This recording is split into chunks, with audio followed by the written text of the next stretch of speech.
হাসরের মাঠে যেই দিন আল্লাহর শাস্তি থেকে কেউ রেহাই পাবে না। যারা কুকর্ম করবে তাকে অবশ্যই সাজা ভোগ করতে হবে। দুনিয়ার আদালতে হয়তো আমরা একটা মার্ডার কেসের আসামি হওয়ার পরেও, আমরা একটা মানুষ হত্যা করার পরেও রাষ্ট্রীয় আইনে আমরা অনেক সময় মুক্তি লাভ করি, পেরোলে মুক্তি হয়, জামিনে মুক্তি হয়। কিন্তু সেই কিয়ামতের ময়দানে আল্লাহর আদালত থেকে, আল্লাহর আযাব থেকে, শাস্তি থেকে কেউ সেদিন বাঁচতে পারবে না কোনো অজুহাত দিয়ে। যতই দামাচাপা দেওয়া হোক, যতই অজুহাত দেওয়া হোক, সেই কঠিন হাসরের ময়দানে আমার আল্লাহর এই কুদরতি আদালতের শাস্তি হতে কেউ রেহাই পাবে না। এই জন্য আল্লাহর হাবিব সাল্লাল্লাহু আলাইহি ওয়াসাল্লাম আমাদেরকে বারবার মরণের কথা স্মরণ করিয়েছেন যে, হে উম্মতের দলেরা, এই দুনিয়াটা তোমাদের জন্য চিরস্থায়ী নয়। এই পার্থিব দুনিয়ার লোভ লালসায় মত্ত হয়ে তোমরা আখিরাতের রাস্তাকে অন্ধকার বানিয়ে না। কেননা আল্লাহর হাবিব সাল্লাল্লাহু আলাইহি ওয়াসাল্লাম উম্মতকে শিক্ষা দিয়েছেন, জগৎবাসীকে শিক্ষা দিয়েছেন যে কাল কিয়ামতের ময়দানে এক শ্রেণীর লোক আছে যারা জাহান্নামী, যারা বেবিচারী, এদেরকে অগ্নির মঞ্চ বানানো হবে। আগুনের মঞ্চে উঠিয়ে গোটা পৃথিবী যখন আরাফার ময়দান হয়ে যাবে, গোটা পৃথিবী যখন ময়দানে মাহশর হয়ে যাবে, সমগ্র সৃষ্টি জগতের সামনে ওই দিন ওই সমস্ত জাহান্নামীদেরকে আগুনের মঞ্চ বানিয়ে তাদেরকে যখন পোড়ানো হবে, তখন তাদের চিৎকার পৃথিবীর পূর্ব প্রান্ত থেকে পশ্চিম প্রান্ত পর্যন্ত যাবে, পশ্চিম প্রান্ত থেকে পূর্ব প্রান্তে যাবে, উত্তর থেকে দক্ষিণ, দক্ষিণ থেকে উত্তর, অর্থাৎ গোটা বিশ্ববাসী ওই সমস্ত জাহান্নামীদের চিৎকার, তাদের আযাব এর কান্না শুনতে পাবে। তাদেরকে আগুনের উটনির উপর উঠিয়ে, আগুনের মঞ্চ বানিয়ে তার উপর উঠিয়ে ওই ব্যক্তিগুলাকে শাস্তি প্রদান করা হবে। জোরে বলেন নাউজুবিল্লাহ। যারা এই দুনিয়াতে বাহাদুরি করেছিল, ছলচাতুরি করেছিল, মানুষ হত্যা করেছিল, যারা মানুষের হক নষ্ট করেছিল, ওই সমস্ত ব্যক্তিগুলা আল্লাহর আদালত থেকে হাসরের ময়দানে এরা বাঁচার কোনো কায়দা নাই। মুসলিম ভাইয়ের আমার, আল্লাহর হাবিব সাল্লাল্লাহু আলাইহি ওয়াসাল্লাম এটাও বলেছেন, যারা মুমিন, যারা নেক আমল করবে, যারা সৎ কাজ করবে, ওই ব্যক্তিগুলাকেও আল্লাহ রাব্বুল আলামিন জান্নাতের উটনিতে উঠাইয়া, জান্নাতের উটনিতে উঠাইয়া, অর্থাৎ জান্নাতের মধ্যে একটা মঞ্চ সাজানো হবে, এর মধ্যে একটা উঁচু স্থান থাকবে। ওই ব্যক্তিগুলা যারা জান্নাতি পুরুষ, যারা জান্নাতি মানুষ, তাদেরকে জান্নাতের উটনিতে উঠিয়ে আল্লাহ রাব্বুল আলামিন পুরস্কৃত করবেন। তার কারণ হলো এদের জবান দ্বারা, এদের লেসান দ্বারা পৃথিবীর কোনো মানুষ কষ্ট হয় নাই, কোনো মানুষের আঘাতপ্রাপ্ত হয় নাই, কোনো মানুষ তাদের দ্বারা ব্যথিত হয় নাই, কোনো মানুষ তাদের দ্বারা লাঞ্ছিত হয় নাই, কোনো মানুষ তাদের দ্বারা তাদের হক নষ্ট করে নাই। এই জন্য ওই মুহসিন বান্দারা, ওই মুমিন বান্দারা যারা হয়, এরা হাসরের ময়দানে রসুল বলেছেন আল্লাহ তাআলা গোটা বিশ্ববাসীর সামনে তাদেরকে পুরস্কৃত করবেন জান্নাতে একটা মঞ্চ বানাইয়া। ওই সমস্ত জান্নাতি ব্যক্তিদেরকে জান্নাতের উটনির উপর উঠাইয়া তাদের গলার মধ্যে আল্লাহ রাব্বুল আলামিন নূরের মালা পরাইয়া তাদেরকে জান্নাতের মধ্যে প্রবেশ করাবেন। যেটা বলেন না সুবহানাল্লাহ। তাহলে আপনারা বলুন, আমরা কি জান্নাত চাই নাকি জাহান্নাম চাই? যদি জান্নাতের আশা করতে হয় তাহলে দুনিয়ার লোভ লালসা থেকে নিজেকে কন্ট্রোল রাখতে হবে। কেননা তিনটা জিনিস মানুষকে ধ্বংসের দিকে ঠেলে নিয়ে যায়। একটা হলো লোভ, আরেকটা হলো ক্রোধ, আরেকটা হলো হিংসা। এই তিনটা জিনিস মানুষকে ধ্বংসের দিকে ঠেলে নিয়ে যায়, তিনটা জিনিস মানুষকে অধঃপতনে নিয়ে যায়। এই তিনটা খাসিয়ত যার মধ্যে থাকবে ওই ব্যক্তি কোনোদিন বেলায়েত প্রাপ্ত হবে না, তার আত্মা শুদ্ধ হবে না, যার মধ্যে লোভ থাকবে, ক্রোধ থাকবে, হিংসা থাকবে। অর্থাৎ এই তিনটা জিনিস যারা দমন করতে পেরেছে এরা বান্দা থেকে আল্লাহর বন্ধু হয়েছে। আর এই তিনটা জিনিসের মধ্যে যারা নিমজ্জিত থাকবে এরা আল্লাহর বন্ধু হবে দূরের কথা, এরা আমার আল্লাহর জান্নাতের সুগন্ধ পর্যন্ত পাবে না। এই জন্য আল্লাহ নবীর সাহাবাই কেরাম, যেমন এক্সাম্পল হজরতে আবু বকর সিদ্দিক রাদিয়াল্লাহু তাআলা আনহু, হজরতে উমর রাদিয়াল্লাহু তাআলা আনহু, তারা কি পরিমাণ সম্পদশালী ছিলেন। তাদেরকেও কিন্তু মদিনার রাষ্ট্রনায়ক বানানো হয়েছিল, প্রেসিডেন্ট বানানো হয়েছিল। আল্লাহর হাবিব সাল্লাল্লাহু আলাইহি ওয়াসাল্লামের বিশাল মুবারকের পরে হজরত আবু বকর সিদ্দিক তিনি রাষ্ট্রনায়ক ছিলেন, হজরতে উমর ইবনুল খাত্তাব রাদিয়াল্লাহু তাআলা আনহু রাষ্ট্রনায়ক ছিলেন। কিন্তু তারা কখনো নিজের চিন্তা করেন নাই, কখনো তারা নিজেকে নিয়ে ভাবেন নাই। তারা সমাজকে নিয়ে চিন্তা করেছেন, মদিনাবাসীকে নিয়ে চিন্তা করেছেন, আরববাসীকে নিয়ে তারা চিন্তা করেছেন। অর্থাৎ আল্লাহর হাবিব সাল্লাল্লাহু আলাইহি ওয়াসাল্লাম কোরআন সুন্নাহ মোতাবেক যেই শিক্ষা দান করে দিয়েছেন সাহাবাই কেরাম সেটা পুঙ্খানুপুঙ্খরূপে পালন করেছেন। শুধু তাই নয়, হযরত আবু বকর সিদ্দিক রাসূল করিম সাল্লাল্লাহু আলাইহি ওয়াসাল্লামের গোলামিতে যখন মাশগুল হয়ে গেলেন, নবীর গোলামিতে যখন মাশগুল হয়ে ইসলামের সুশীতল ছায়ায় যখন চলে আসলেন, তখন উনি এত বড় ধনাঢ্য সাহাবী ছিলেন, এত পরিমাণ সম্পদ ছিল, কিন্তু সব কিছু বাইতুল মালে জমা করে দিয়ে আমার নবীজির কদম মোবারকে তিনি মশগুল হয়ে গেলেন গোলামি করার জন্য। নবীজির কদমে গোলামিতে মশগুল হয়ে গেলেন। ঠিক তদ্রূপভাবে হযরত উমর রাদিয়াল্লাহু তাআলা আনহু তিনি এতই রাগী সাহাবী ছিলেন, যার পায়ের শব্দ শুনলে শয়তান পর্যন্ত পলায়া যাইত। আল্লাহু আকবার বলেন। সেই মদিনার রাষ্ট্রনায়কের দায়িত্ব তারা পালন করেছেন। কিন্তু রাসূল করিম সাল্লাল্লাহু আলাইহি ওয়াসাল্লাম পৃথিবীর মধ্যে শুভাগমন করার পরে তারা যখন ইসলামের সুশীতল ছায়ায় আসলেন, তাদের যেই অর্থ সম্পদ ছিল সব কিছু বাইতুল মালে জমা করে দিয়ে তারা নবীজির গোলামিতে মাতোয়ারা হয়ে গেলেন। আপনারা বলুন, নবীজির গোলামি করলে লাভ হয় না লস হয়? জোরে বলেন, লাভ না লস? সম্মানিত হাজিরিন, হযরতে আবু বকর সিদ্দিক রাদিয়াল্লাহু তাআলা আনহু ইসলামের সুশীতল ছায়ায় আসার পরে হযরতে উমর রাদিয়াল্লাহু তাআলা আনহু ইসলামের সুশীতল ছায়ায় আসার পরে দেখা যায় তারা এমনভাবে সাধারণ জীবন যাপন করতে শুরু করলেন, এমনভাবে সাধারণ জীবন যাপন করতে শুরু করলেন। কোনো সময় দেখা গেছে তাদের ঘরের মধ্যে কোনো ধরনের খাবার নাই, ঘরের মধ্যে খাবার নাই, পেটের ক্ষুধায় সাহাবায়ে কেরাম অনেক সময় পেটের মধ্যে পাথর বেঁধে রেখেছেন। সত্যি সত্যি 2 দিন ঘরের মধ্যে খাবার নাই। হযরতে আবু বকর সিদ্দিক, হযরতে ওমর রাদিয়াল্লাহু তাআলা আনহু তারা দুইজনই ক্ষুধার্ত। বাবাজিরা আমার, বন্ধুরা আমার, হযরতে ওমর রাদিয়াল্লাহু তাআলা আনহুর পেট মোবারকে একটা পাথর বাঁধা, হযরতে আবু বকর সিদ্দিক রাদিয়াল্লাহু তাআলা আনহুর পেট মোবারকে একটা পাথর বাঁধা। 2 দিন ধরে ঘরে খাবার নাই, পেটের ক্ষুধায় তারা কাতর, পেটের ক্ষুধায় কাতর হইয়া পেটের মধ্যে তারা পাথর বেঁধে রেখেছেন। পাথর বেঁধে রাইখা হযরতে ওমর, আবু বকর সিদ্দিক রাদিয়াল্লাহু তাআলা আনহুমা দুইজন মিলিয়া তারা দয়াল নবীর কদম মোবারকে চলে গেলেন। আসসালাতু ওয়াসসালামু আলাইকা ইয়া রাসূলুল্লাহ। নবী গো, আল্লাহর হাবিব সাল্লাল্লাহু আলাইহি ওয়াসাল্লাম হুজরা শরীফ থেকে বের হলেন। হুজরা শরীফ থেকে বের হয়ে দেখতেছেন হযরতে ওমর, হযরতে আবু বকর সিদ্দিক সাহাবী দুইজনের চেহারাটা একটু মলিন দেখা যায়।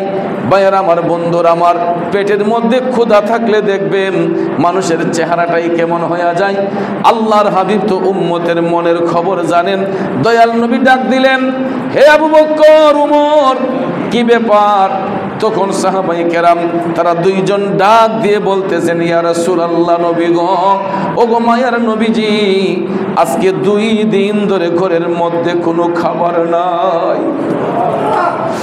একটু দুরূদ শরীফ পড়ুন। আল্লাহুম্মা সাল্লি। দান বাক্স যাচ্ছে, সবাই একটু বেশি বেশি দান করেন, আল্লাহর করে সবাই বেশি বেশি করে দান করেন। আল্লাহুম্মা সাল্লি আলা সাইয়্যিদিনা মুহাম্মাদ নাবিয়ানা শাফিয়ানা মাওলানা মুহাম্মাদ নাবিয়ানা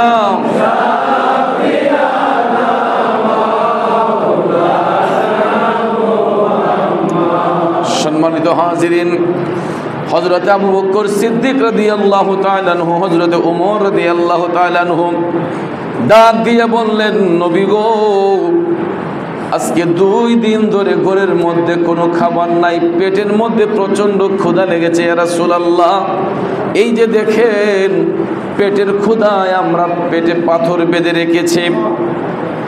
এই দৃশ্য দেখার সঙ্গে সঙ্গে মদিনার কামলিওয়ালা নবী, মায়ার নবী, দয়ার নবী টপ টপ করে চোখের পানি ছেড়ে কান্না শুরু করে দিয়ে বললেন, উম্মত, হে আবু বকর, উমর, তোমরা তো 2 জনে 2টা পাথর তোমাদের পেটে বেঁধেছ, আর আমি রাসূল আজকে 2 দিন ধরে কোনো কিছু খাই নাই। তোমরা তাকাইয়া দেখো, আমার পেটের মধ্যে 2টা পাথর বেঁধে রেখেছি। বন্ধুরা আমার, বাবাজিরা আমার, রাসূল উম্মতের মনের খবর জানেন বিদায় আল্লাহর হাবিব সাল্লাল্লাহু আলাইহি ওয়াসাল্লাম সাহাবায়ে কেরামকে কেমন মুজিজা দেখাইলেন, কেমন মুজিজা দেখালেন। আল্লাহর হাবিব সাল্লাল্লাহু আলাইহি ওয়াসাল্লাম আর কি খাবারের কোনো অভাব আছে? জোরে কোনো অভাব আছে? নবীজির খাবারের কোনো কমতি আছে? কারণ সব কিছু তো আল্লাহ নবীর কাছে দান দিয়ে রাখছেন বন্টন করে দেওয়ার জন্য, ঠিক না বেঠে? কারণ আল্লাহুল ইউতি ওয়া আনা কাসিম, রাসূল বলেছেন আল্লাহ হচ্ছেন দানকারী, আমি রাসূল বন্টনকারী।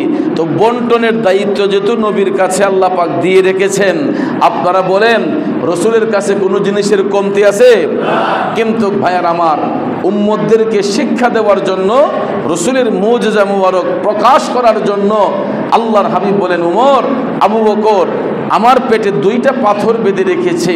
তখন সাহাবায়ে কেরাম তাদের পেটে ক্ষুধা থাকা সত্ত্বেও তারা আল্লাহর হাবিব সাল্লাল্লাহু আলাইহি ওয়াসাল্লামের কাছে নত হয়ে দাঁড়িয়ে রইলেন। এমন সময় একজন সাহাবী আল্লাহর হাবিব সাল্লাল্লাহু আলাইহি ওয়াসাল্লামের কদম মোবারকে এসে সালাম আরজ করে বলতেছে, ইয়া রাসূলুল্লাহ, আমি আপনাদের সমস্ত কথা আমি আলগা থেকে শুনেছি, আড়াল থেকে শুনেছি। ইয়া রাসূলুল্লাহ, আমি দেখে এসেছি আপনার উম্মত মিকদাদ সাহাবীর বাড়ির মধ্যে বিশাল বড় খেজুরের স্তূপ করে রেখেছে। সুবহানাল্লাহ। বিশাল বড় একটা ঘরের ভিতরে খেজুর স্তূপ বেঁধে রেখেছে। ইয়া রাসূলুল্লাহ, সেখানে যদি আপনারা যেতে পারেন, আমার মনে হয় সেখানে গেলে আর খাবারের কোনো কমতি হবে না। আল্লাহর হাবিব সাল্লাল্লাহু আলাইহি ওয়াসাল্লাম হযরতে আবু বকর সিদ্দিক, হযরতে ওমর রাদিয়াল্লাহু তাআলা আনহুমাকে সাথে নিয়ে বললেন, আবু বকর, ওমর, চলো আমরা এই মুহূর্তে আমার উম্মত মিকদাদের বাড়ির মধ্যে যাই।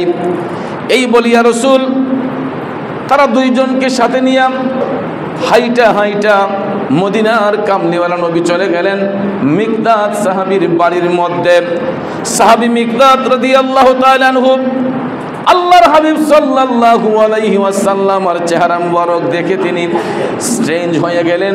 ইয়া রাসূলুল্লাহ, নবী গো, আপনি কেমন করে আমি অধমের বাড়িতে আসলেন? আল্লাহর হাবিব সাল্লাল্লাহু আলাইহি ওয়াসাল্লাম বলেন, মিকদাদ, আমি খবর পেয়েছি তোমার বাড়িতে নাকি একটা রুমের ভিতরে খেজুর নাকি স্তূপ করে রেখেছ, আমাদেরকে কিছু খেজুর দাও। সাহাবী ডাক দিয়ে বলতেছেন, ইয়া রাসূলুল্লাহ, নবী গো, আমার সব কিছু আপনার কদমে কুরবান। ইয়া রাসূলুল্লাহ, আমার সব কিছু আপনার কদমে কুরবান।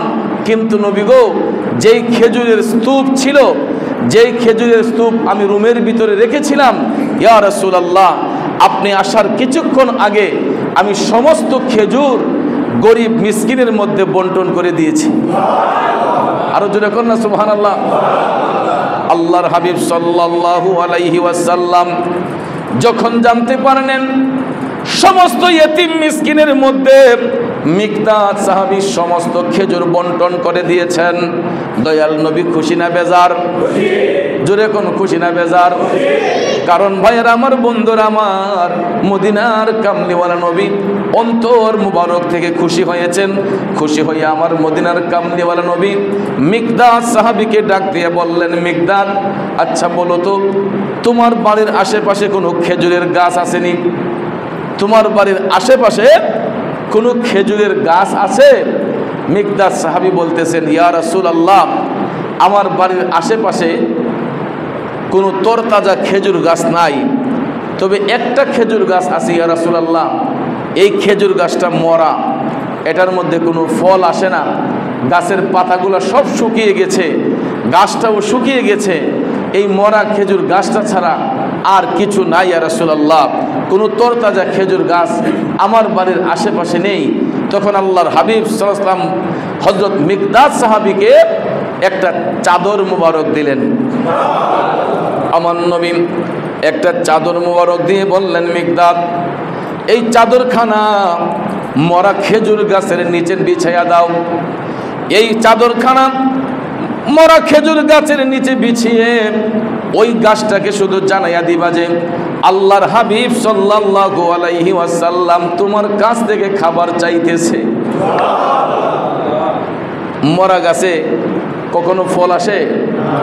আপনারা বলেন, মরা গাছে কখনো ফল আসে? তা আমার নবী চাইলে আল্লাহর হুকুমে আসতে পারে কি পারে না? আসতে পারে কি পারে না? বন্ধুরা আমার, বাবাজিরা আমার নবীর জ্বলন্ত মুজিজা মুবারক এখানেই প্রমাণ হয়ে গেল। সাহাবী যখন চাদরখানা বিছিয়ে খেজুর গাছটার দিকে তাকিয়ে বলতেছেন, হে মরা খেজুর গাছ, মদিনার কামলিওয়ালা নবী তোমার কাছ থেকে খাবার চাচ্ছেন। এটা বলতে না বলতেই হঠাৎ করে দেখা যায় মরা খেজুর গাছটা তরতাজা জিতা হইয়া এটার মধ্যে মুহূর্তের মধ্যে আমার আল্লাহ পাকের কুদরতি ইশারায় নবীজির মুজিজার বরকতে এই মরা গাছটা জিতা হইয়া এই গাছের মধ্য থেকে টপ টপ করে পাকা খেজুরগুলা চাদরের মধ্যে পড়তেছে।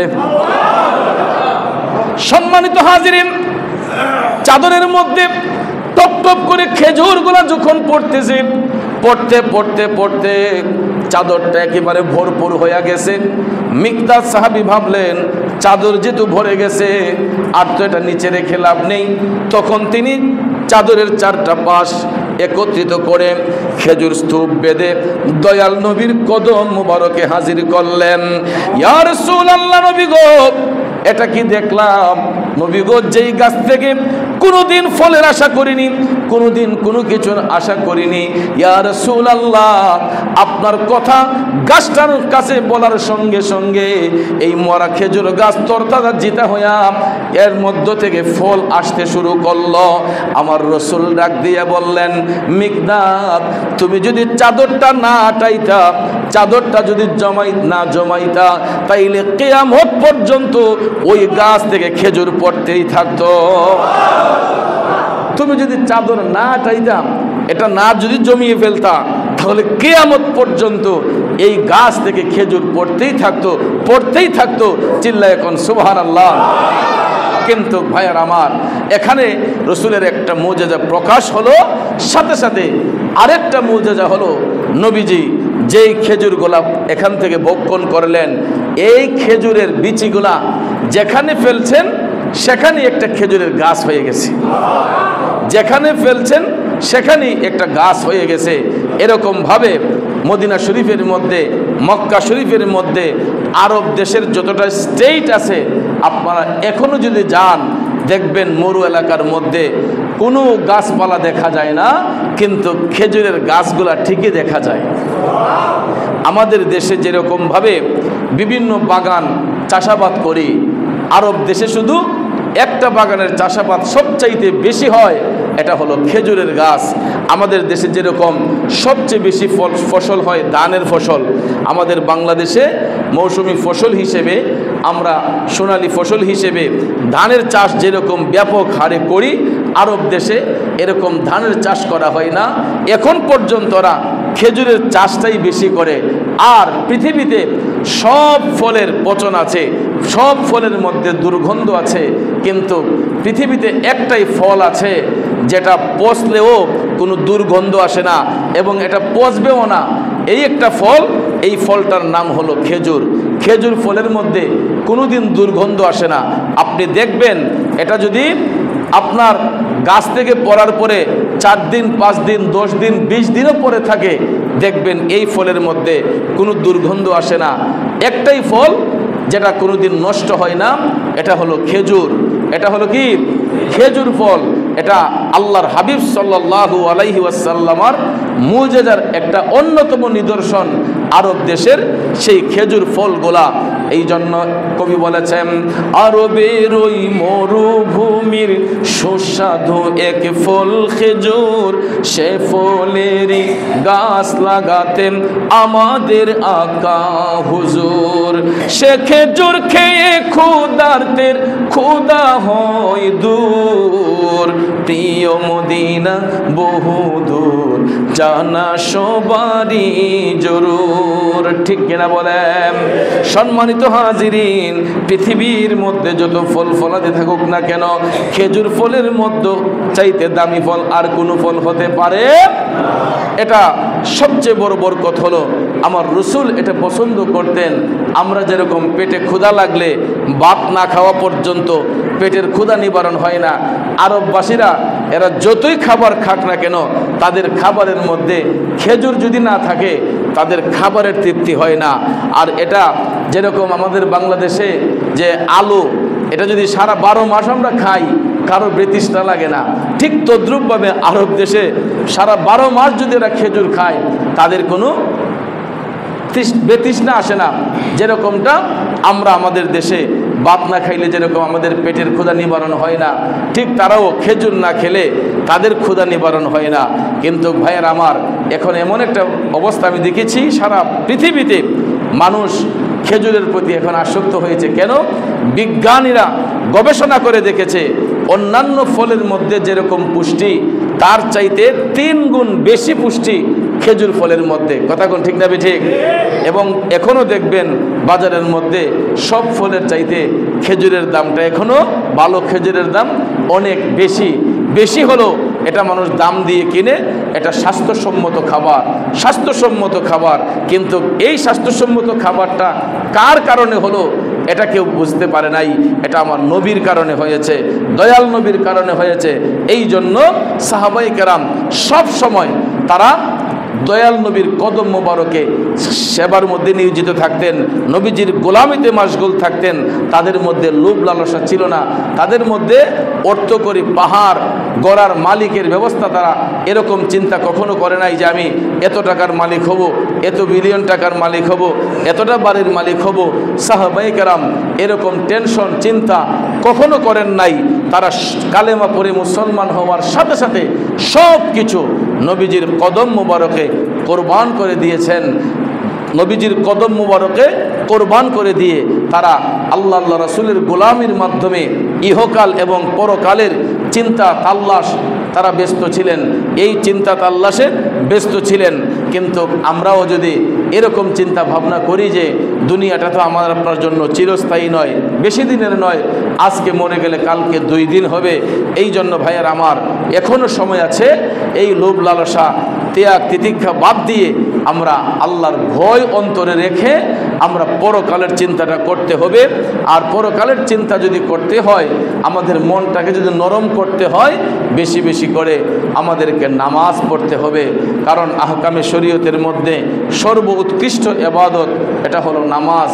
আর এই নামাজে আত্মা শুদ্ধ হয়, নামাজে চেহারার পরিবর্তন হয়, নামাজে পরিবারের সুখ হয়, নামাজে পরিবেশ সুন্দর হয়। এই জন্য আমরা এই ইবাদত থেকে কেউ যেন বঞ্চিত না হই, আমরা যেন কেউ বঞ্চিত না হই। কেননা আল্লাহর আযাব থেকে আমরা কেউ বাঁচতে পারবো না। এই জন্য আল্লাহ রাব্বুল আলামিন বলেছেন, ওহে গোত্র, আমি তোমাদের ব্যাপারে হাসরের বই করছি, যেদিন তোমরা পশ্চাৎবরণ করবে, কিন্তু আল্লাহর শাস্তি থেকে তোমাদেরকে সেই দিন কেউ রক্ষা করতে পারবে না। তোমরা যতই পিছপা হও, পশ্চাৎবরণ করো, আল্লাহর আযাব থেকে কেউ বাঁচতে পারবে না। সুতরাং ইত্তাকুল্লাহ, আল্লাহকে ভয় করতে হবে, আল্লাহর ইবাদতে নিজেকে নিয়োজিত রাখতে হবে। তাইলেই আমাদের পরিবার, আমাদের সমাজ, আমাদের রাষ্ট্র সুন্দর হবে। আল্লাহ রাব্বুল আলামিন যেন আমি সহ আমাদের সবাইকে যেন নেক আমল করার তৌফিক দান করেন। আমরা সকলে বলি আমিন।